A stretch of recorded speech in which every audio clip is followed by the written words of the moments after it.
Good afternoon, students. In the previous class, we discussed about the budget, government budget.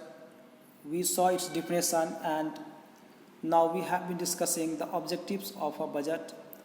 The first objective of budget that we saw was reducing inequalities in income and wealth. So, with the help of budgetary policy, government tries to reduce the income gap of the people, because there are rich as well as poor who are existing in the country. All the people, all the citizens of country are not rich. We all know that. So we also many times read in news that there are people existing who don't have food to eat. At many places, people die because of the hungriness. So that is still existing, but so why that happens?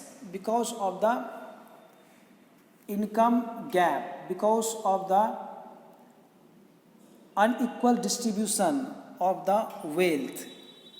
So government, through the budgetary policy, through the budget, it frames the policies to reduce the inequalities and to remove the poverty from the country. So next one is reallocation of resources. So what is the meaning of reallocation of resources?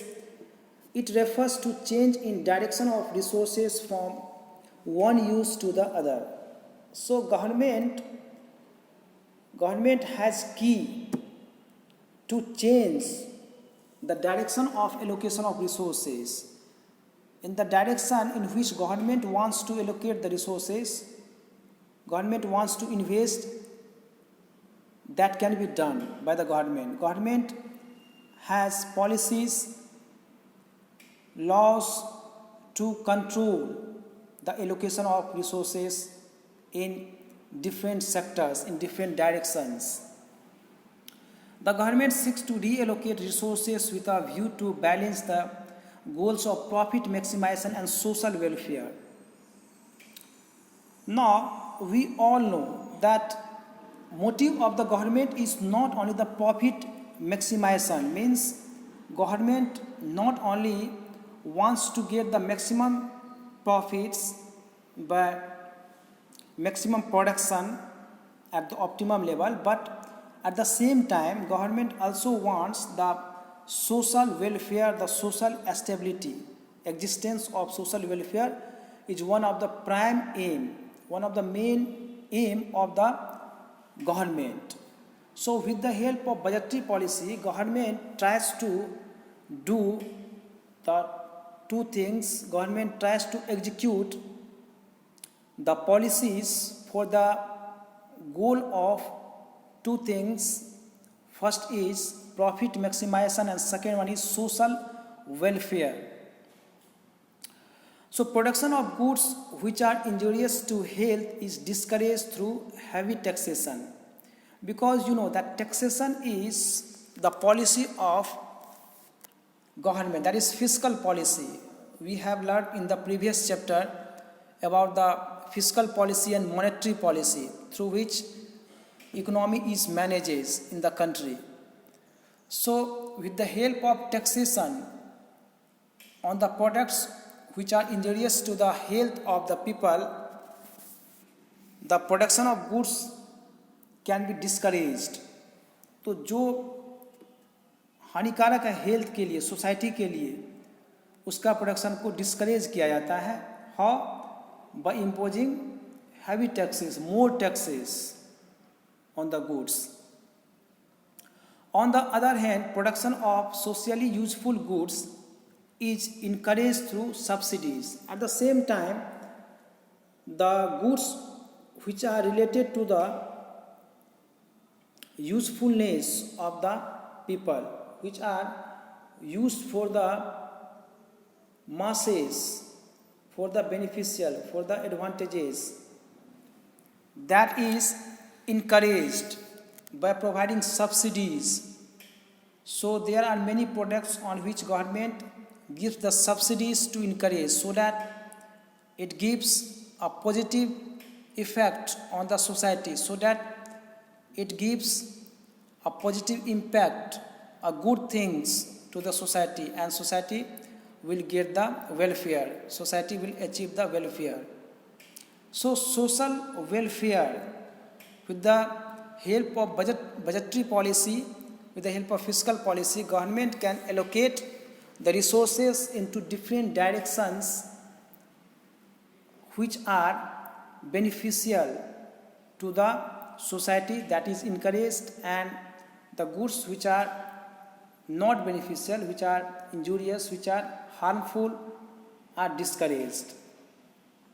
So the two instruments that I mentioned here, one is taxation, by heavy taxation, that bad products can be discouraged and good products can be encouraged by providing subsidies. Okay, so on the other hand, so that we got how to reallocate the resources. The government also attempts to provide certain goods and services which cannot be provided through the market mechanism, for example, water supply, sanitation, etc. So not only that, government itself, take the venture, invest in the activities, in the production process which are not done by the private sectors. So there are many sectors where government allocates the money because private does not invest there, maybe because of different motives of the private sectors. For example, water supply provided by the government, agencies of the government, sanitation and health related infrastructure, and many more which are provided by the government directly. So that is the allocation of resources for the social welfare, and in this type of production activities, in this type of investment, allocation of money by the government is done because of the social welfare objective of the government. Because we all know that private sectors are mainly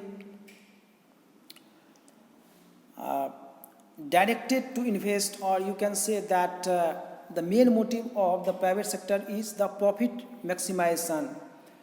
They ignore the social welfare. However, because of the rules, because of the laws, policies of the government, they are also needed to take social welfare into consideration for the production or for the activities. By different instruments are there by which government can control private sector also.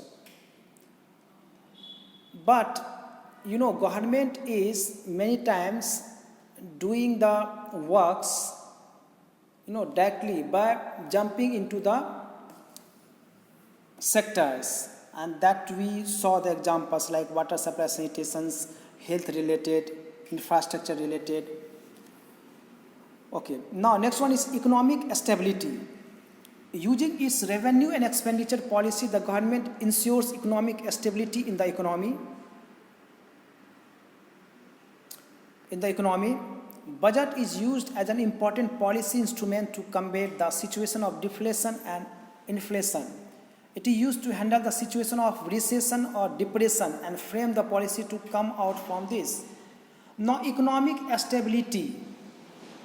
So, if an economy is not stable, if an economy is unstable, not stable, that can be corrected, that can be handled by the budget.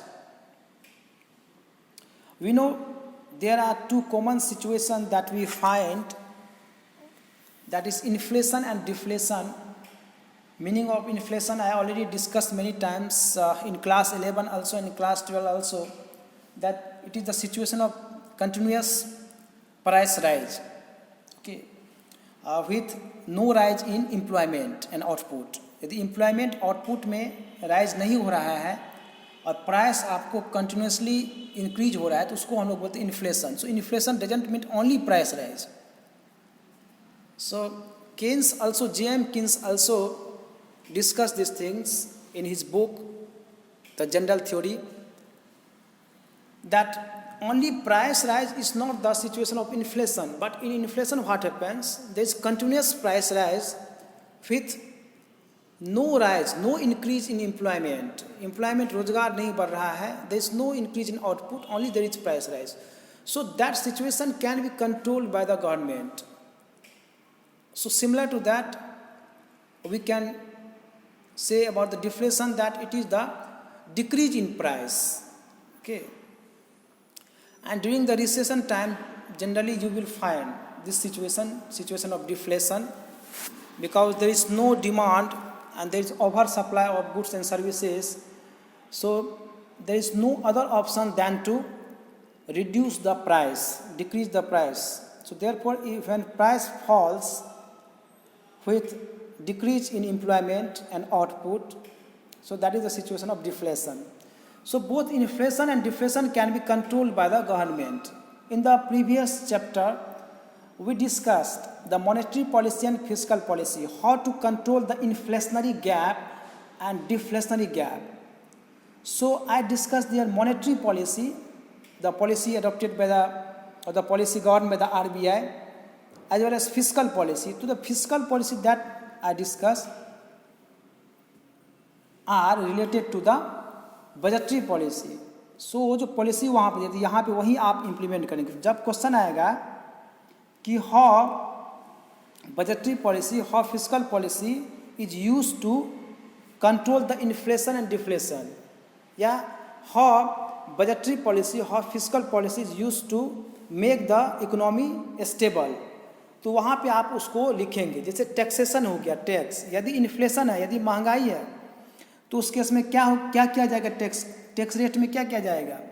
आपको heavy tax को बढ़ाया जाएगा, tax rate को increase किया जाएगा, क्योंकि tax rate को increase करने से क्या होगा? आपको मनी सप्लाई कम हो जाएगा, और मनी सप्लाई कम होने से क्या होगा? आपको डिमांड कम होगा, और फाइनली आपको इन्फ्लेशन जो है नीचे आएगा. तो ये सब पॉलिसी को आप लिख सकते हैं. तो वो सभी इंस्ट्रूमेंट्स जो हम डिस्कस किए थे उसको आप लिखेंगे. Okay.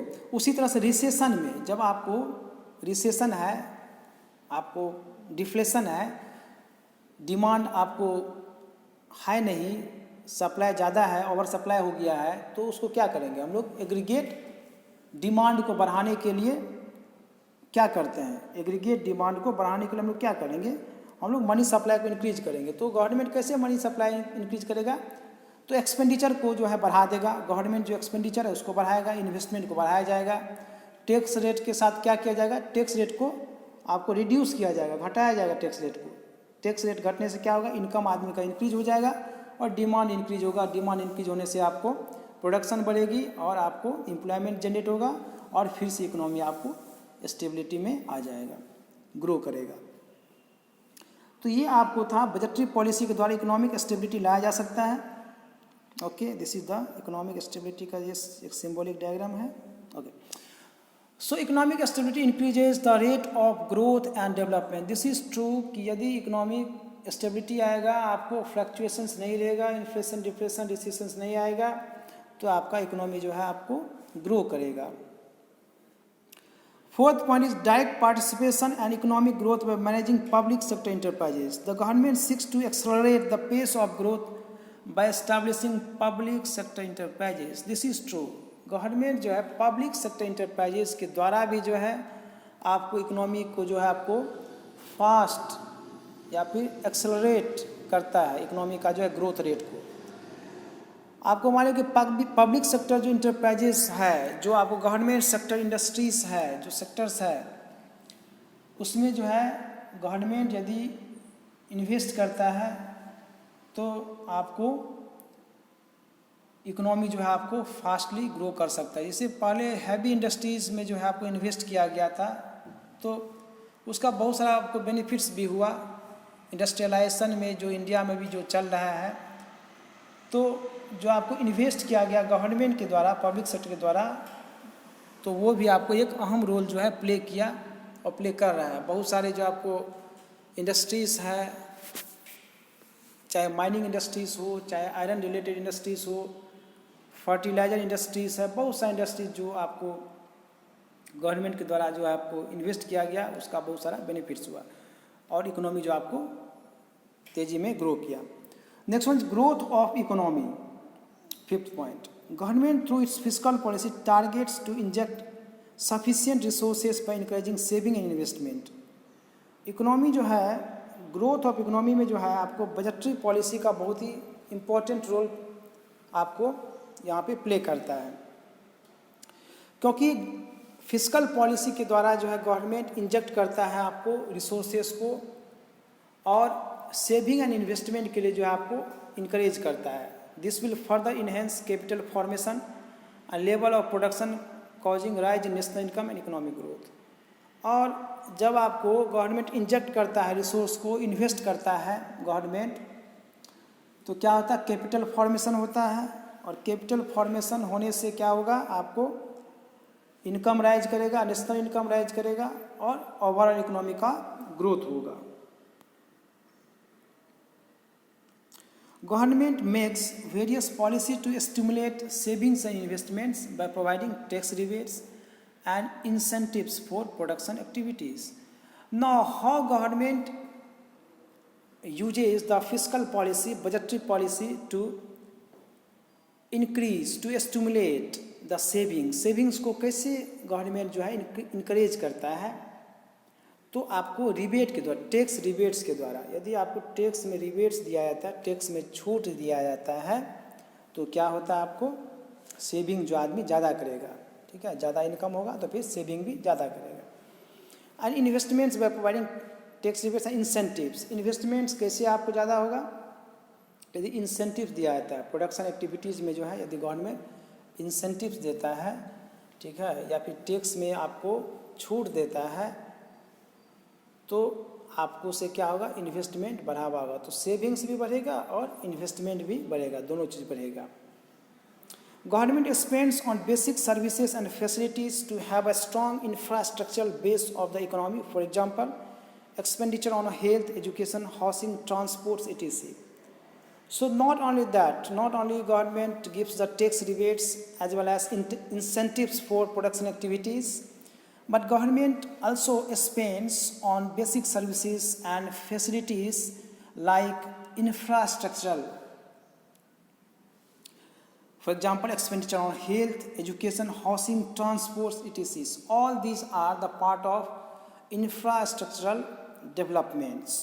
So infrastructure doesn't mean only roads, transports, electricity, but it also includes education, health, housing, etc.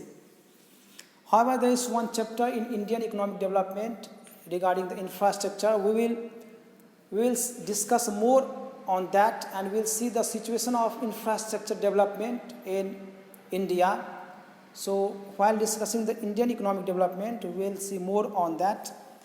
So this is done by the government. So government, with the help of various fiscal policies, with the help of various policies, government tries to do all these things. So we have seen the objectives of the budget fiscal policy. So this is all about today's class. Thank you.